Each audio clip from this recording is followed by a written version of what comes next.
Hi everyone, I'm Ben Detweiler, and I'm here at the Montgomery County High School Newspaper Conference. It's pretty exciting. We're having quite a few schools here at Norristown, and we're all getting together and talking a little bit about our newspapers and kind of brainstorming new ideas. So we have Boyertown, North Penn, and Norristown all here collaborating. It sounds really exciting. Let's go find out some information.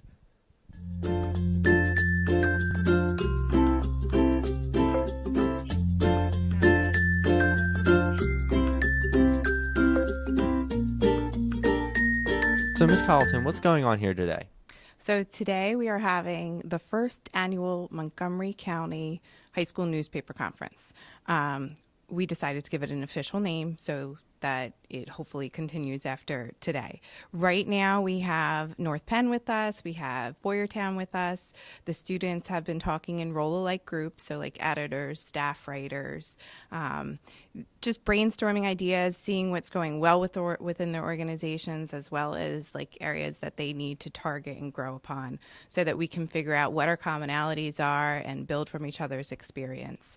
And then during the afternoon, we will have in some speakers to educate the students on all of the different avenues that are starting to come about within the journalism world, and how print media is changing a bit, shifting to online, multiple mediums, those types of things. All right, and what are your hopes for this afternoon? So my hopes for this afternoon are, number one, that the students and advisors really like this idea and that we continue to do it. Number two is that the presenters make some good connections and really open students' eyes to what they can do in the world of journalism if that's the path that they choose.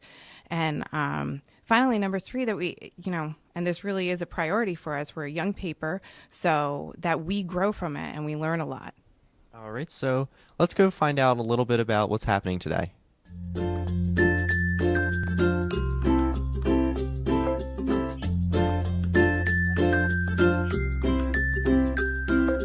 you explain to me a little bit about your background?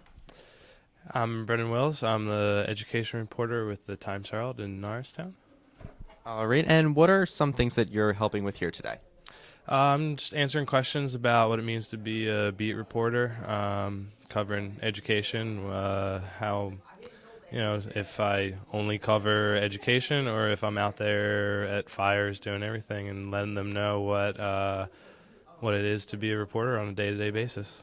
Why do you think that journalism is such an important part of society today? I think it's important because you might not get an unbiased story just coming from public officials or from whoever, but journalism tells the story of the people, and it brings the story of what's happening in the world to people that are interested in knowing.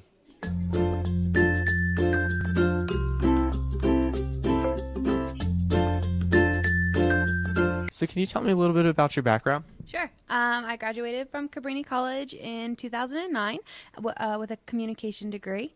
From there, I went and started my own freelance company and was doing multimedia projects with video, websites, audio, photography, that kind of stuff.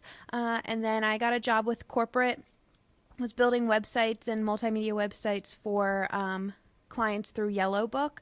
And then Cabrini hired me back in August, and I've been the manager of student media operations for about 7 months now, and I'm in charge of all of the student-run media, so the newspaper, the radio station, and the news program, and making sure that all of those medias are talking to one another and, covering the same story, but doing different aspects of a story through different media. Okay. Can you explain to me a little bit about your role today in helping young journalists? Sure. So today my role was to talk about how to tell a multimedia story. So, finding a story and being able to piece that out and tell a full story within a package. So a multimedia package is what I was talking about. So you have a story, and I'll use the example I had was James in Detroit walks 21 miles daily to get to work. And so we had a really great article that explained the history of the walking, how long he's been doing it. You really went into his background, went into why Detroit is such a failing economy, why they don't have a really great public transportation system. And then from there, we watched a video that told the same story but differently, really focused on James and his walk, and really evoked emotion from the viewer. From there, we then watched the photography gallery, so a slideshow of photos, and each caption for each photo could tell its own story, so that could really stand apart from the article and from the video, so you weren't constantly hearing the same thing that you had just read or just saw.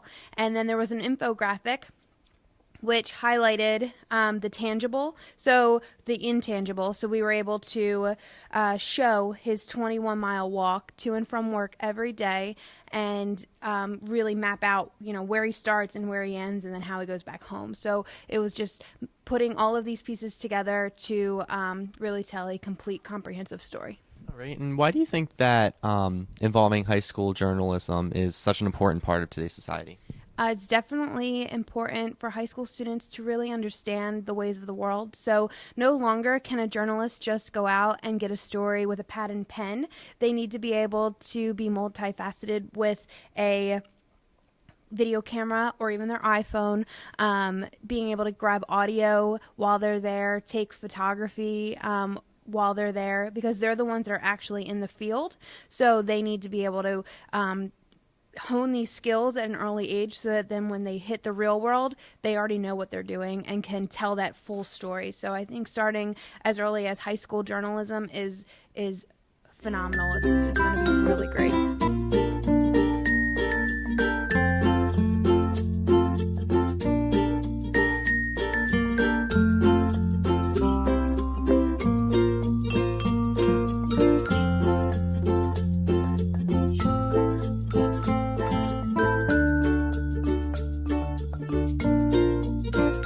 So overall, how do you think today went, Ms. Colleton?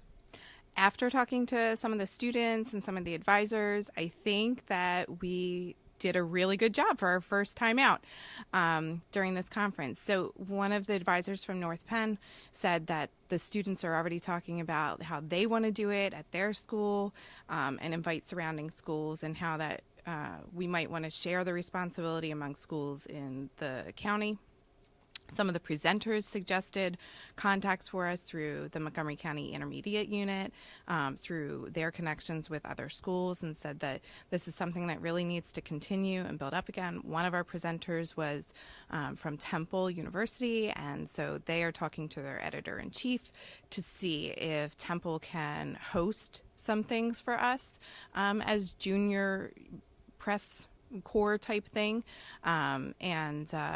And then Mr. Husky of the Times-Herald also, encouraged the idea of students sharing their ideas and getting some insight to what journalism is becoming as a profession and how it's changing. So I think the connections that we started and the ideas that were put in people's head, and where, the direction of this conference for the future is going, is all really positive.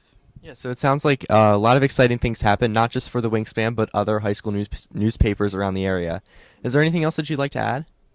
No, I just want to put a huge thank out to the students who helped me organize this, because I'm exhausted, and I know that they must be too, but it was really great, and I wouldn't have been able to pull it off unless my students, stayed late and they came early and helped me with all of the things that needed to go into organizing this conference. Well, this has definitely been really great. You definitely deserve a break. So I guess that's it for now. We had a lot of fun here at the High School Newspaper Conference. Now back to the Eagle's Eye.